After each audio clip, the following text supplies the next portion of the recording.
Hello, hello, hello. Welcome back to episode 116, 116 of my blind Let's Play of Dark Souls 3. We're super fucking deep into this game. After getting so fucking enraged yet again and just totally losing almost all hope in this game yesterday, fighting that fucking demon prince piece of shit for several hours, I broke down. I didn't go and just look up the solution to how to beat this fucking pile of crap boss, but I did go and post a message on good old trusty Game FAQs, and I just asked for like some basic hints around like, what the fuck am I doing wrong? Why am I not able to survive this meteor attack? I gave a little explanation about my build and how I wasn't able to figure out how to get farther into the Cathedral of the Deep to respec my character. So a couple people came along on the Game FAQs forums and were very kind as to give me a couple of hints on what to do without spoiling things for me, as per my request, which I'm very grateful that they were so kind as to do that. And so I have some information to work with. What do I want to equip here? That. Got some info to work with. Okay, let's go back to my shield that heals me, which is that one. And we'll just go back to all Millwood Knight equipment, and we can even put on a torch. Fucking right. Okay, so we're gonna head over to the Cathedral of the Deep. I should really, if I get some souls, if I have some extras, I should buy more of those items that cure toxin, because that will be probably needed in that battle. Okay, Cathedral of the Deep. Let's go.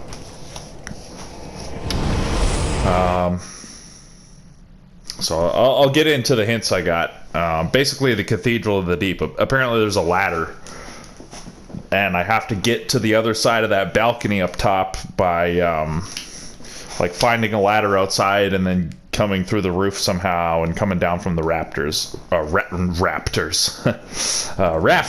which is one of the things that I kind of guessed that I might need to do, but I just didn't notice whatever ladder there is. But now that somebody's told me that it is indeed a ladder, that's a great hint. I'm sad I didn't figure it out on my own, but I'm grateful that the person told me about it. For the demon boss, somebody gave me a hint that which of the two demons you kill first determines which one wakes up as the demon prince, and each of them both have different move sets in the second phase. So I'm kind of sad. Like, at one point yesterday, I was almost gonna try and kill one of the other ones first, just to see if it would like make the first phase of the fight easier. I had no suspicion that it would change the second phase. I'm kind of sad that I didn't follow through on that. I always just killed the one guy first, obviously. So that's going to be what I do in the second phase. But we'll see if I can find this thing at the Cathedral of the Deep. I'm not going to get in too many episodes today. I was kind of lazy this morning, just like chilled out, watched YouTube. Literally had second breakfast. God, what is with the lighting in this game sometimes is like really fucking weird. It's just like everything just flashes on and off. Like, is that just in my eyes, or can everybody see that? Like, the way I'm moving around, and it's like I'm carrying a fucking flashlight on me that's like just hitting certain parts. Yeah, that's weird. I feel like that's not intentional. Like, looks like the game is kind of breaking, but not a huge deal. A little bit distracting. But yeah, I literally was lazy in bed for a couple hours, got up, made breakfast, made some coffee at home, didn't go to Tim Hortons for coffee. Had a couple bagels with vegan cream cheese, blueberry bagels. They were fucking delicious. And I was enjoying the videos I was watching. I watched a documentary that Wolfie VGC, competitive Pokemon player, 2016 world champion, made a documentary a couple months ago about Ray Rizzo, who's another Pokemon YouTuber that I enjoy, who also is a former 3-time Pokemon world champion. So that was entertaining, kind of inspiring me to get a little bit depressed about myself that I haven't achieved anything so glorious in my life, but also inspiring me that, you know, I still could. Who knows? Gonna be 38 years old soon. Maybe that's the perfect age. Who fucking knows? Shit, at least I'm putting myself out here continuously, always trying something new, such as this this Let's Play series. I'm almost at 1,000 views with it, so thanks to everybody who's watched here and there. That's really cool. Really stoked about that. Honestly, like, you would think, like, oh my god, 115 episodes uploaded so far and only 900 and something views. That's fucking not that much. I guess it's only about I don't know, what, 7 or 8 views a video? But I mean, shit, that's a hell of a lot better than 0 views. I'll fucking take it. I've gotten 3 or 4 good, interesting comments that I've replied to. Shit, you know, great things start small. Yeah, and then, God, my eyes just get so tired staring at screens. I've just done so much screen staring in my life that it's starting to catch up with my eyes. So, my eyes were starting to hurt, so I decided to go out for a walk in the woods, which I just got back from about half an hour ago, because I knew that being out in the natural light would be a nice break for my eyes, and I think you know, being out in the sunlight probably strengthens your eyes, I would imagine, considering that's the light that they're basically designed to be relying upon. Okay, so I need to, like, clear this whole fucking outside area and just really... Hello? Hello? Seriously? Anyone there? Anyone at all? Who the fuck is that? I know that voice. Just how long has it been? It's me, Siegfried of Katarina. Oh! I'm loath to admit it, but I've been had. The guy betrayed you, the onion guy. Swiped my armor. Yeah. So I was right. It was a betrayer in the onion armor. Anywhere? I fucking did, dude. Oh, what do you mean? That's not true. I have seen it. Yes, I see. Not to worry. Great planning begets great fortune. Oh, An old tenant of the Knights of Katarina. interesting. And I am a master planner. I Cool. do say. I like that phrase. Great planning begets great fortune. Well, how do I get you out of the well, pal? And I actually have seen that armor. Pickle indeed. Maybe I can fashion a replacement from So the thief, which was that thief Patches, by the way? got to use my head. I knew the voice was different. That fucking betrayer, onion, fucking armor stealing piece of crap. What do you mean do nothing? I want to help. I mean, maybe I've... Okay. Hopefully, as I explore and find the other secrets in this place, I will figure out whatever I need to help that guy. Yeah, the betrayer onion guy, I'm gonna assume it's Patches. He even used the "I'm in a pickle" line, I'm pretty sure. So it's like he knew how to fucking try and trick me into believing that he really was the Onion Knight when clearly he was not. Ah, fucking bastard. Yeah, so I went out for a walk in the woods. Had a nice peaceful time out there. And towards the end of the walk, I noticed there's like part of the walk where you wind up Yeah, I guess I'll go this way. I'll see if I can actually clear out all these ghouls. I know they're revived, but maybe if you killed them more than once. There were some in another part of the game where if you killed them more than once, they would stay down. So I'll see if I can just literally kill every last one of these buggers. And if they just keep reviving, then I will just forget about that and I'll just explore. But yeah, towards the end of the walk, the path through the woods that I take leads like behind the backyards of these houses. And at this one spot, like right behind these backyards, somebody had like smashed a big ass fucking mirror on like some like downed logs. So there's like this pile of downed logs, but then there's this big broken mirror, which is obviously a fucking disaster in the woods. Like tons of people walk their dogs out there. There's all the, you know, squirrels and deer and everything out there that, you know, are just gonna wind up walking in the glass and hurting themselves. So that's not good. So I took it upon myself. I had already picked up like an empty fucking Jolly Ranchers bag. I don't pick up every piece of garbage I see in the forest because there's a fucking crazy amount of it, but I'll pick up a little bit here and there whenever I'm out there just to contribute a little to cleaning things up. And oh, interesting little path there.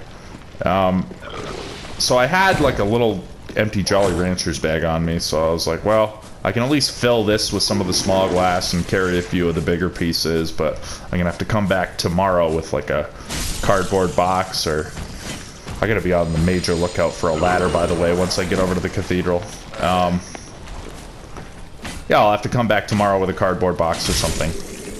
And I was kind of hoping, like I was like whistling a little bit, like kind of going like, kind of hoping somebody would come out one of the back doors and hear me, and then they could, you know, provide me with something to put all this damn glass in.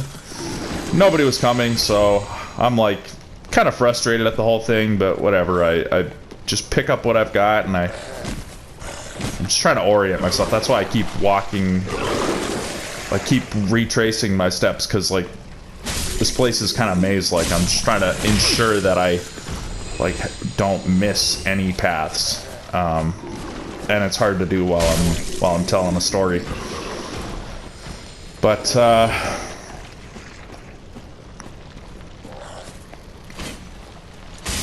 yeah, so I'm walking away with this Jolly Rancher bag full of glass and a few of the bigger pieces in my hands. And then I just happened to look over at the yards and saw somebody like had just like brought their dog out into the backyard.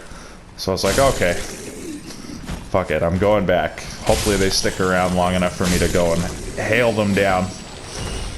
So I go back, and it's this woman with, just, I don't know, putting her dog out in the backyard. The dog had a muzzle on, so she probably was, I don't know, trying to discipline it, or who knows, doing something. So I'm like, hey, sorry to bother you. Explain the situation. I'm like, I've just got this fucking pieces of all this broken mirrors or something you've got that I can put it in. And she's like, yeah, she goes, she was very like kind of a little bit nervous to be talking to a stranger. She seemed like she was about my age, mid-30s. Cute looking. She had a pretty face, curly hair. She had like some kind of yoga pants on, you know, decent little bubble butt. And so she goes and gets me like this kind of plastic container, looked like the bottom of a bird bath or something like that, which was perfect. It was like exactly what I needed, the right size. So I take that, I thank her, and then I'm going out and just getting to it, just picking up glass. So I'm doing that, and you know, a few people walk by here and there. Nobody really says anything. This one guy comes out of one of the other houses, and it's a guy I've seen out there before. You know, you just kind of like say hello to people. Nobody's really making major conversation with one another. In spite of Canada having a reputation for friendly people, like often we are quite perfunctory, quite like just like friendly on the surface, but kind of nervous around people we don't know. Not me personally, I'm a little bit that way, but I'm certainly more, oh god, friendly and talkative than the average person around here. But anyway, so this guy is probably like retirement age for friendly enough seaman guy. He walks up to me as I'm picking this shit up. He's like, oh, finding what you need? And I'm thinking to myself, does this guy think I'm fucking homeless, like picking up some garbage off of the ground or something? You know, not any insult to anybody who does stuff like that. You know, I've been in positions to do stuff like that out in public too. But I thought it was funny the way he said that. Oh, finding what you need. I was like, well, no, I'm picking up something that really shouldn't be here, or I'm picking up something that really needs to not be here. He's like, oh, I see, yeah. He's like, do you know who did it? I was like, no, I have no idea. He's like, oh, I might know who did it. I said, oh, well, you know, if you have any idea who it might be, but like maybe go and say something to them. He's like, oh yeah. You know, I'll be back later. He was like going on a walk. He's like, I'll be back later, and I'll clean up after whatever you didn't pick up. So I was like, oh, that's cool. Thanks, buddy. Have a good day. And so I'm picking stuff up. You know, when you have to pick up a pile of glass, it takes a while, right? If you're trying to get every little piece, because you don't, like, you know, I can't be sweeping or vacuuming out in the fucking woods, like. I literally have to pick up every single little piece by hand, and every piece I don't pick up is potentially a piece that's going to wind up in something's foot. So I'm trying to do a good job. And then the lady was kind of messing around in her yard, but she like comes out and she's starting to pick up just random garbage from around the area behind her backyard. So we start chatting. She comes over with like an empty like potato bag. I guess that's pretty much it for this area, eh? Yeah, she comes over with like, and I'll have to check down below there as well. But I'll recheck all of this again. I really don't mind. I'm glad to at least have the hint that it is a ladder. So I have a renewed sense of energy for this task of combing the outdoors of this fucking place until I find my way to the area that the fake onion betrayer blocked me from getting to. So yeah, so I'm chatting with this lady, and yeah, she's like very sweet and like soft-spoken. We're both, you can tell we're both kind of quiet people, so I'm not like saying too much. I'm not trying to overdo it, just like asking her how her life is going and what does she think about the weather. And we get to talking about like, oh, like human beings can be so frustrating. She's like, yeah, I don't know why people do stuff like this. Like, thank you for being helpful and cleaning up, but I wish people wouldn't do stuff like this. So I start saying like, yeah, I try and be a helper of humanity. I'm like a little bit, like I said, I'm a little bit more open to talking to random people than the average person. So I try and insert good messages amongst general humanity, knowing that not everybody's out there, you know, talking to random people, but I am one of the people who does, like, quite frequently. So I try and always put out positive, helpful messages to be a spreader of goodwill amongst humankind. So I was like, yeah, you know, I don't like to be too down on humanity because, well, I am a human being, and also there's a lot of good to humanity, but yeah, I know what you mean. I don't really know what human beings are thinking sometimes. She's like, yeah, I don't think we do think a lot of the time. She's like, I don't know how we even got to be into the power position on this planet. I was like, oh, well, big brains, right? And she's like, yeah, but we don't really use them very often. I was like, oh, yeah, you're right. But it was just nice exchanging a nice conversation with a pretty lady. And I'm thinking to myself, oh, I'm moving away in a month, like, I kind of want to like ask for her number or something, you know. I'm a follower of intuition, you know. Sometimes that's the appropriate thing to do, and sometimes it's not. Sometimes you can tell, like, That's not really the vibe that's going on, even if, you know, sometimes even when there is a little bit of a spark of chemistry and attraction, which there was a tiny one, I could feel it. You know, I'm not the worst looking guy out there. I'm tall, I got a deep voice, I'm intelligent, I'm fairly smooth. Like, I don't come off as incredibly awkward, or when I am awkward, I just own it. You know, not to be arrogant, I'm certainly not fucking Rico Suave, but anyway, so I'm thinking like, oh, you know, what should I say to her? What's the line? What's the move to, you know? But I'm also thinking, well, you know, I am fucking like leaving in a month, so I was thinking I'm gonna say like, so say something about the fact that I'm leaving in a month, but try and get her number anyway or something. But then this guy comes out the back door of the house. Big guy, looks like he's in like his 40s or maybe even 50. And he's like got a shaved head and kind of a, you know, not maybe a mean looking face, but like a manly looking face, who's like,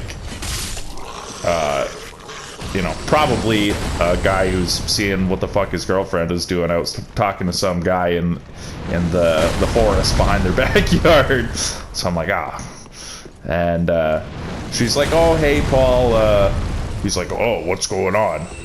She's like, oh, there was just somebody broke a mirror back here, so we're just cleaning it up. He's like, oh. She's like, yeah, I'm just wanted to explain to him why the dog's barking back here. I was like, oh, yeah. It's like, so is that your boyfriend, your husband? She's like, yeah, my husband. I was like, oh, that's nice. It's nice to see, you know, people together. Which I meant it, and I said it genuinely, and I meant it genuinely because, it is nice. Fuck, I mean, there's so much divorce. There's so many people miserable and not together. And, like, I'm fairly intuitive, you know. Do I think that they have the fucking greatest relationship in the world? Maybe not. Maybe he's a little too gruff and she's a little too soft, and maybe there could be some friction there. And they've got the dog, and the dog didn't seem super happy. Like, they've got like a really kind of gruff dog with a muzzle on it. So maybe the vibe of the household isn't the most amazing. Who knows? But I wish them well. But anyway, so that was it. And then we just cleaned up the fucking... Finished cleaning up the glass. I left the fucking little plastic dish and the potato sack full of glass with her, and I was just like, well, thank you very much. Nice to meet you. Her name was Erin. I introduced myself. My name's Eric, so we chuckled about that. But our names are pretty close. And that was it. I said goodbye, nice to meet you, and she just had this big like smile on her face, great vibe, and I was like, what did I say? I was like, something like score one for Team Humanity or something like that. So I felt like the overall takeaway from the larger mind's point of view, you know, using me to help out the forest, clean up the glass, maybe even using someone to go and break the glass. The larger mind of humanity has someone go and break the glass, and then I see it, I feel obligated to pick it up, and then she winds up being the person who's out in the backyard to get the help. Like, who knows? From the larger mind's point of view, it could have all been a plot involving all of us, just in order for me to talk to this soft-spoken woman who's maybe a little bit depressed, maybe a little bit down on humanity. Certainly the way she referenced humanity when we were first talking about it was like she's kind of not super with humanity. So maybe she doesn't get along that well with her husband right now. Maybe he's a little too... Oh, fuck me. That sucks. I'll just quickly get back there. Maybe he's a little too rough on her, or a little just too gruff with her, and so maybe she got the dog to feel safer, or maybe just to have a little more companionship because she doesn't get that much companionship from him. Maybe he's like a jealous type and that's why she's soft-spoken, because she's afraid to like talk to random people.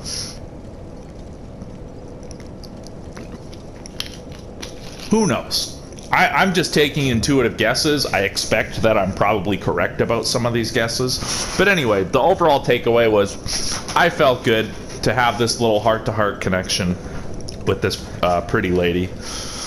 I felt good about cleaning up the glass. I felt good getting the compliment from the retired guy who, complimented me on, good for you for picking this stuff up. And, I got to throw in some, like, pro-humanity messages for this sweet lady to consider, and for her to associate with a positive experience of actually interacting with, like, a positive example of humanity, being me, voluntarily picking up glass out in the forest to save the feet of innocent animals. And, yeah, I mean, God, every time I am too lazy to go out for a walk in the woods, I'm always like mentally telling myself, you're gonna feel better when you do it. There's always just something that feels good. Like even there's a spot I always sit on a log and I'll like take my boots off, take my socks off, and like put my feet in the stream. Feels good. Drain the excess electricity out of my system that gets all clogged up in here due to the electromagnetic radiation of modern life, aka phones, televisions, video game consoles, etc. And being that we all wear generally rubber-soled shoes, we don't get to use the electrical ground that is the ground, the earth, the ground, to actually ground ourselves and drain the excess electricity out of our system. So I like to take my shoes off and just stand on the bare earth, or stand in a stream, or stand on the beach really as often as possible. I always feel better after it. I always feel like just if I have a headache, the headache goes away a little bit. Like, just always feels a little bit better. So yeah, I was sitting at that stream, like there was like green grass starting to grow around it. It was like a really idyllic little spot. Like I lifted a not too heavy of a log, probably a 20 or 30 pound log that I lift sometimes just to do a few shoulder presses and curls and squats holding the log and stuff, just to get a little bit of exercise in. And yeah, I was feeling all lazy and lethargic all morning, and I always, when I'm in that mood, it's hard to convince myself to go out into the woods sometimes. But then I always, I know intellectually, once you get out there, Eric, you're gonna feel better. Something always makes you feel not just a little bit better, but a lot better. And it always happens like that. But it's always, it takes a little bit of work to convince myself that that's going to happen. But it happened again. Had a beautiful time sitting down by the log, and I had a great time whistling with some birds and seeing a few squirrels here and there. And I had honestly a really satisfying time picking up that glass. It was frustrating at first, and then once I started interacting with that lady, it was just like a really beautiful little moment. So that was awesome, and now I feel way better, and I'm back here. It's almost 7 o'clock at night. I get in 1 or 2 episodes of this with the hints that were kindly provided by those generous people at Game FAQs. And life is good. And I've really got to search this place, so I'm going to really eliminate as many enemies as I fucking can. AKA all of them. Because there's a lot of ways to die out here. Even at level 96, which I believe is the level that I'm at. Yep, 96. I'm stoked about the fact that I might actually finish this game under level 100, which would be the first time in a From Software game that I've done that. Even in the last game, Dark Souls 2, that I did, which was the only one before this that I did without like any level grinding, without any soul grinding. Even in that one, I wound up, I think, in the 130s or 140s by the time I beat the game. And like, I only had the PS3 version without even any DLC, so I didn't even do any DLC. But yeah, so that's pretty cool. But even at that level, it's still easy to die out here, so I'll kill all the enemies, that way they can't kill me. Hopefully I get them all good.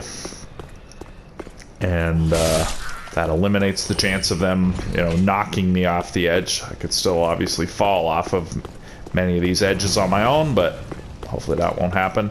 So, fuck me, there's a fucking ladder out here somewhere, eh? Where? I thought I explored this fucking area so damn good. You watch, there's gonna be some ladder in, like, the most brain-dead fucking obvious area. That, like, I guess I better just explore this even a little bit more thoroughly. Yeah, that area I can access. That's not, like, a hidden, hard-to-access area. So I will get down there. Yeah, I mean, I just gotta, like, really double, triple, and quintuple, as well as quadruple check. Like, I'll have to make, yeah, I'll check all the shortcuts that lead from the chapel bonfire. There's a couple different shortcut paths that branch off from that area. Yeah, the area down below with the big leech monsters, I'll have to check down there. Fuck, I mean, I'm gonna check it all. I don't think I've been, no, I definitely haven't been here since I've gotten my lance out. So that will definitely help me kill the enemies faster, I do believe. And this shield is technically a little bit worse, except for the fact that between that and the Sun Princess ring, I'm like healing double, if not more than double, HP per second relative to what I had the last time I was here, which is fucking excellent, especially since it's a slow and steady exploration that gives lots of time for health to recover. I mean, I definitely want to get back on that roof. I might as well just try it again now.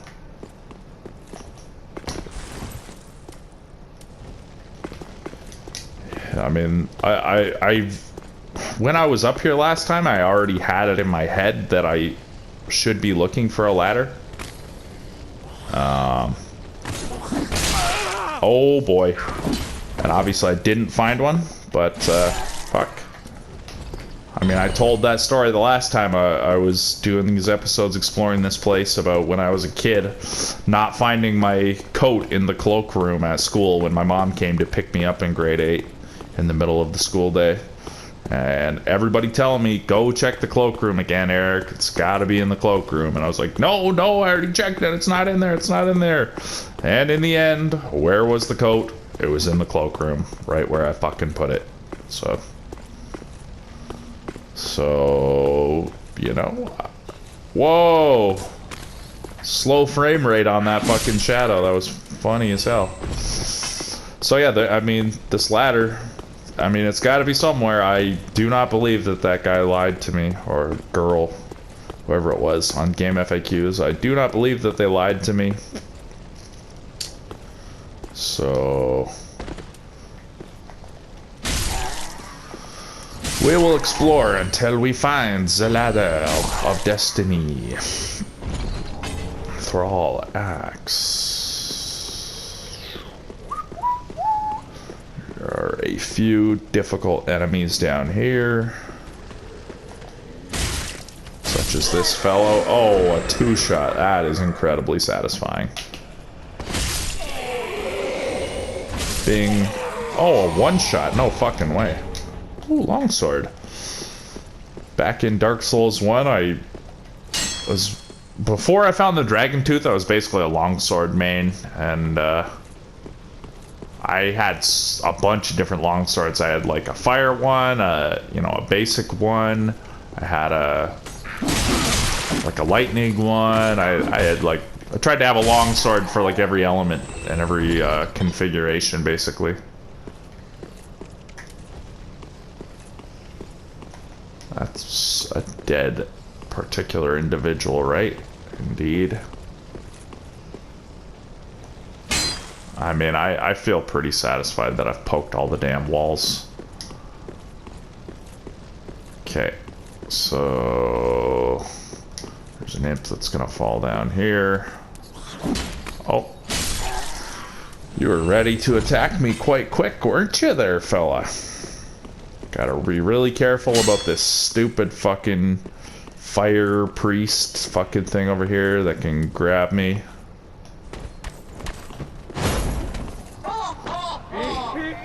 Hoo, hoo, hoo. I want to try my L2 charge thing. Oh,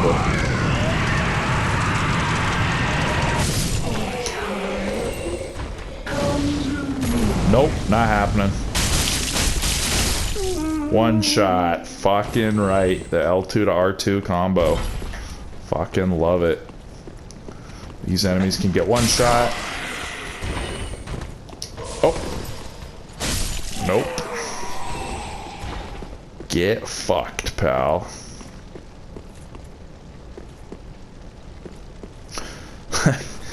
Get fucked. That reminds me of that song Beautiful by Eminem.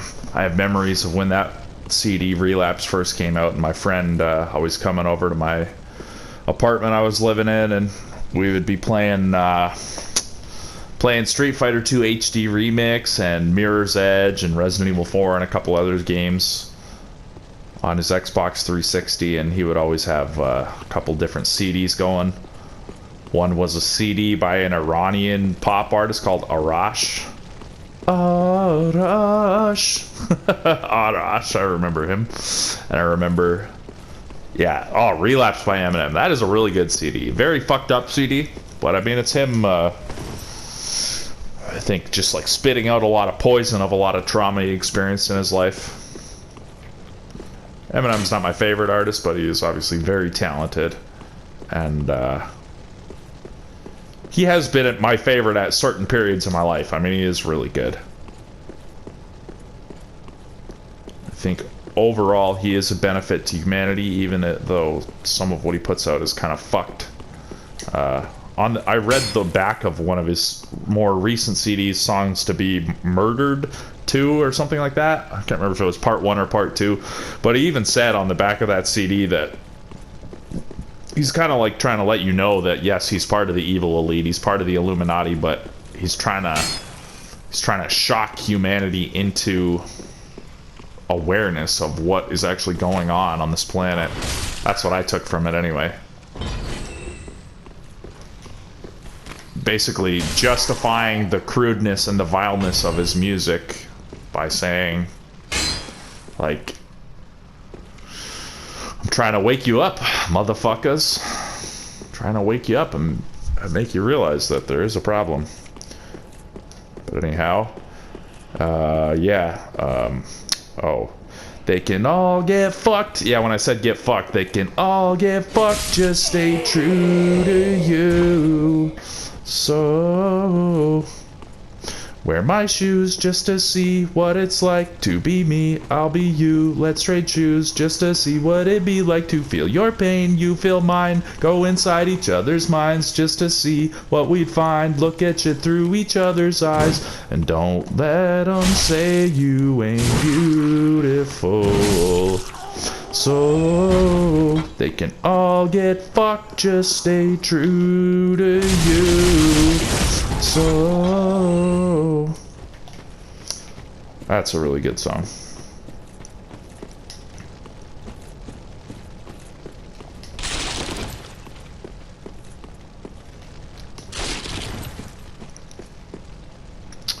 Ladder. Oh, ladder. Where are you, ladder? Hello? Ladder, where are you?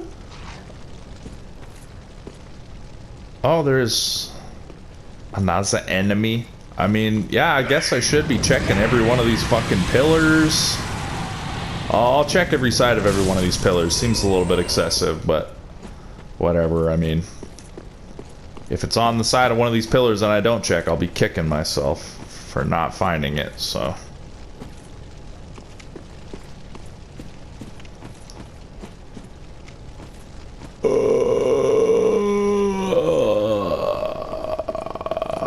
Where is the ladder?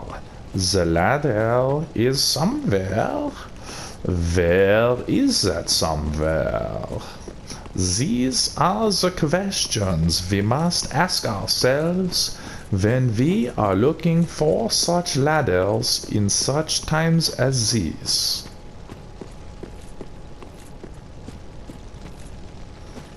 Yeah, that definitely crosses back and forth between like a German and a French accent.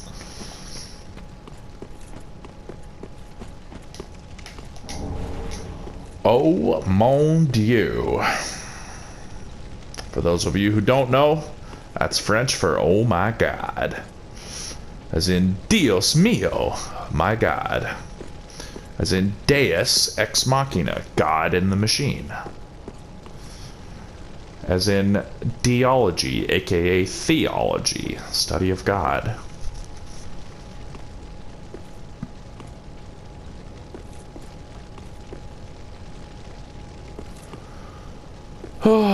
Lately I've been hard to reach. I've been too long on my own. Everybody has a private world where they can be alone. Are you calling me ladder? Are you trying to get through? Are you reaching out for me, babe? I'm reaching out for you.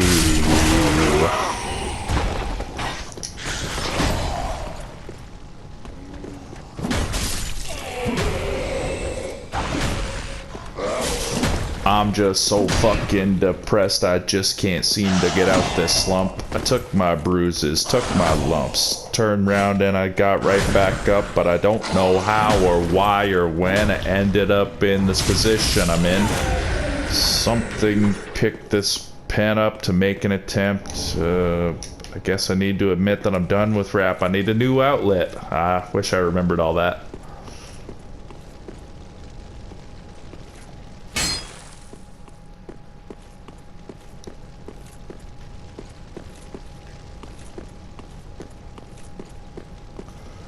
I don't see no motherfucking ladder on my motherfucking plane. Somebody needs to get me a motherfucking ladder in my motherfucking cathedral. You fucking know what I'm saying? You know what I'm fucking saying? For fuck's sakes. I'm very, very certain. If I don't find it before the end of this episode, which we're 44 minutes into, I will go and double check that post and ensure that they said that the ladder is outside of the cathedral. I'm quite certain that they said that, but I will double, triple, quadruple, quintuple, sextuple, septuple check it, and then possibly octuple check it as well. Deacon robe. I feel like I already had that at one point. I mean, obviously, it's not going to be anything great, but maybe it's got some special bonus. In time, those dedicated to sealing away... Yeah, I've read that before. To sealing away the horrors of the deep succumbed to their very power. It seems that neither tending to the flame nor the faith could save them. Yeah, that is a very cool description. These guys were good guys. And they just got absorbed by the evil that they were trying to fight. It's very sad. It's kind of like the story of Saruman. fucking came to Middle-earth to fucking help out, just like Gandalf and Radagast and who are the blue mages that went out east? Alatar and Palando. And Saruman was a Maiar, which is like the demigod level below the Valar, the gods. So he was on the same level as all the other wizards, as well as Sauron himself was also a Maiar, and all of the Maiar were basically associated with and apprenticed under certain of the Valar. So Saruman apprenticed under the same Vala, which is the singular of Valar, named Aule, which is the Vala of like making and building. He was the patron Vala of the dwarves. He actually was the one, if you read the Silmarillion, that created the dwarves. Wasn't even like the creator god Eru Ilúvatar, who created basically everything, including men and elves. Vala and Maya. It was not Eru Ilúvatar that created the dwarves. It was Aule, the maker. And Aule was the one who was the mentor of Saruman, and he was also the mentor of Sauron before Sauron was evil and took up Melkor, aka Morgoth, as his mentor. And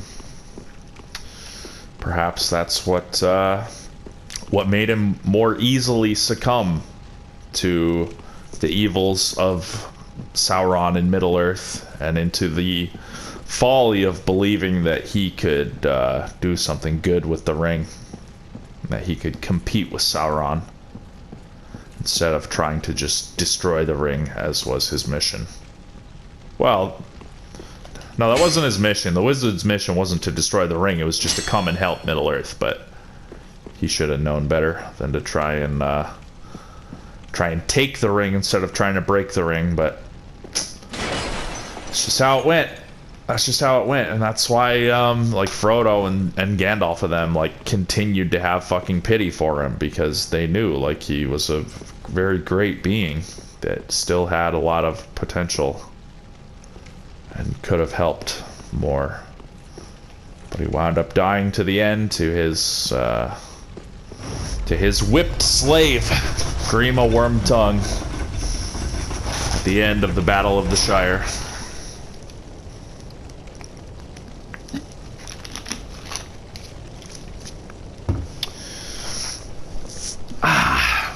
So yeah, not all that different from the Deacons of the Deep, really, in the sense that he was trying to do something good and got too close to the sun on wings made of wax, I suppose you could say, and he got burned.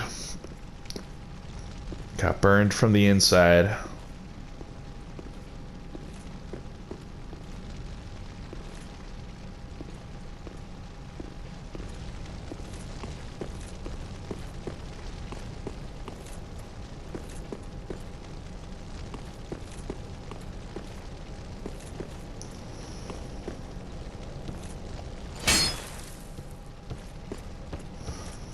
Had a bunch of other thoughts in my head about other things that related to, and now I can't remember all of them. I remember that like Galadriel I think is like the granddaughter or the great granddaughter of one of the very like first elves. Like there were, I think, 3 high elves that were originally born, and then like all other elves like stemmed from them. She was like right near the beginning of one of the lines of elves. Where the fuck am I?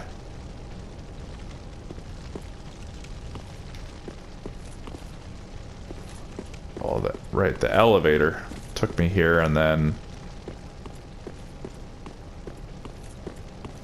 you can go in here. Yeah, I don't see a ladder. Or did I come out of here?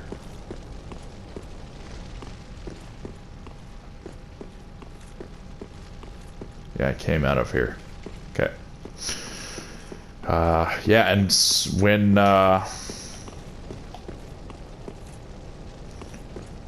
the wizards came to Middle-earth, they met with like the council of the high elves and the high kings of men, including like Elrond and Galadriel and Celeborn and all them. And it was decided that Saruman would be their leader, but Galadriel was never for that. She thought that Gandalf should be the leader. She had a bad feeling about it for some reason. And turns out she was right.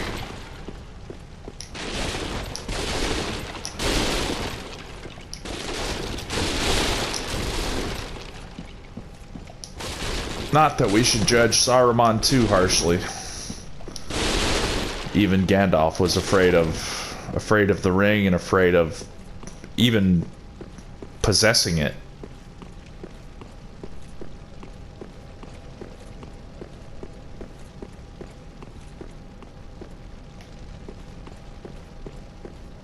Then again, so was Galadriel.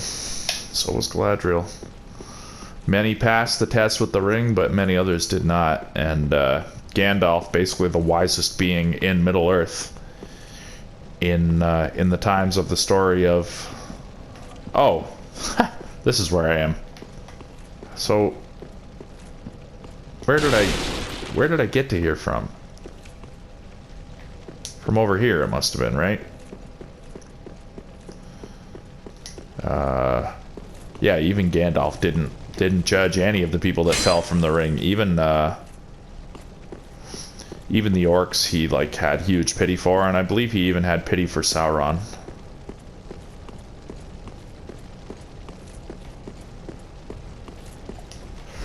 And as any astute fan of the Lord of the Rings knows,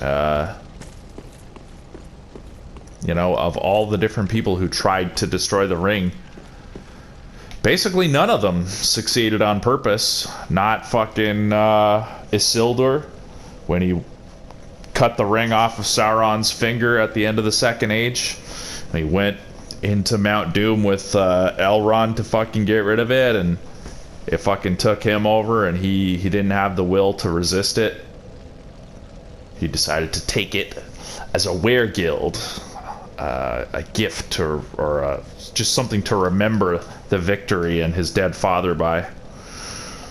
He could not put it in, and yeah, even Frodo, even pure-hearted Frodo, in the end could not throw the ring in the volcano.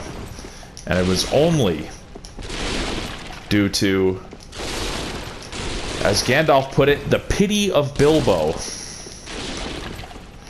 Oh, it's a pity, Frodo said to Gandalf, I think in Moria, when he was talking to Gandalf about noticing that Gollum had been chasing them. It's a pity that Bilbo didn't kill Gollum when he had the chance. Oh man, I'm literally getting fucking tears coming to my eyes thinking about this because of how powerful this is. Gandalf says, a pity. It's a pity indeed. Many live who deserve death, and some die who deserve life. Can you give it to them? If not, then don't be so hasty to deal out death and judgment. The fate of many may be ruled by the pity of Bilbo, not to kill a creature unnecessarily.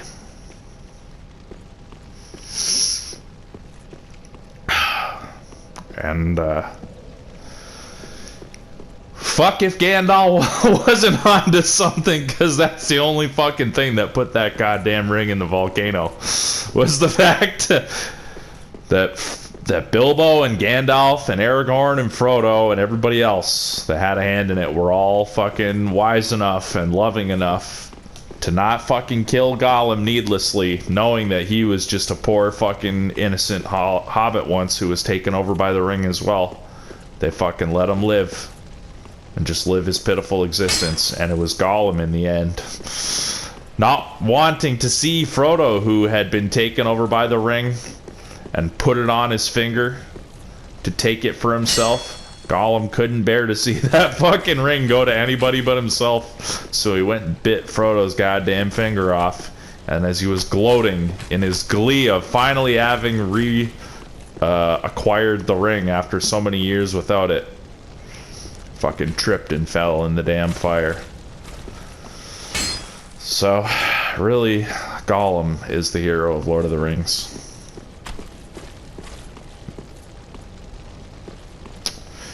We're at 55 minutes. I have not found this damn thing yet. I'm gonna keep exploring. We got not that much left to explore.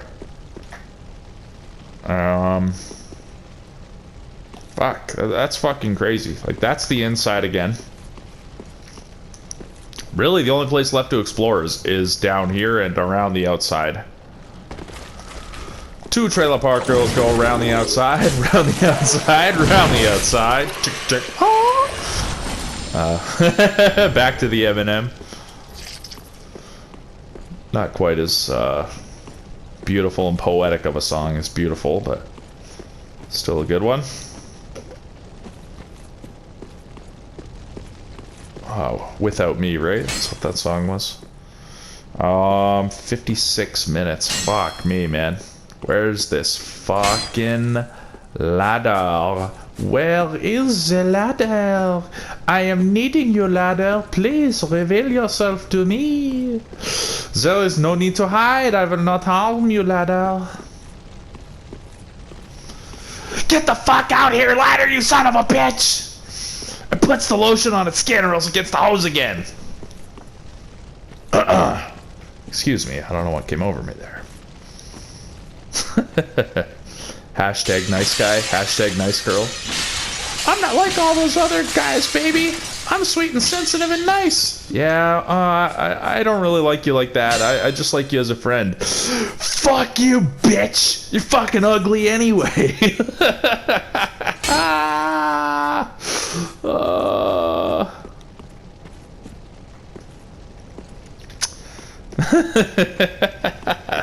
None of us are perfect. Shit, I've been there. When I was younger. When I was propagandized into thinking that if I was just a sweet, nice, sensitive guy, that's what all the girls wanted. I thought I was gonna be fucking... I thought I was just gonna be fucking swimming in pussy. Fuck, learned the hard way that I got fucking tricked, bud. I got fucking tricked. I had to remasculinize myself in my 20s and still in my 30s. And yes, hashtag nice girl is a thing too. Girls who act like they're nice and sweet and then they're she-devils. So let's not judge any of us too harshly, but let's also not be fucking tricked by people who are not being their real selves. That's it for episode 116. I'm gonna fucking... In the next episode, I'll check around down the outside of here, but I'm also going to go read that thread at Game FAQs and just make sure that that person told me that the ladder was indeed on the outside of the cathedral.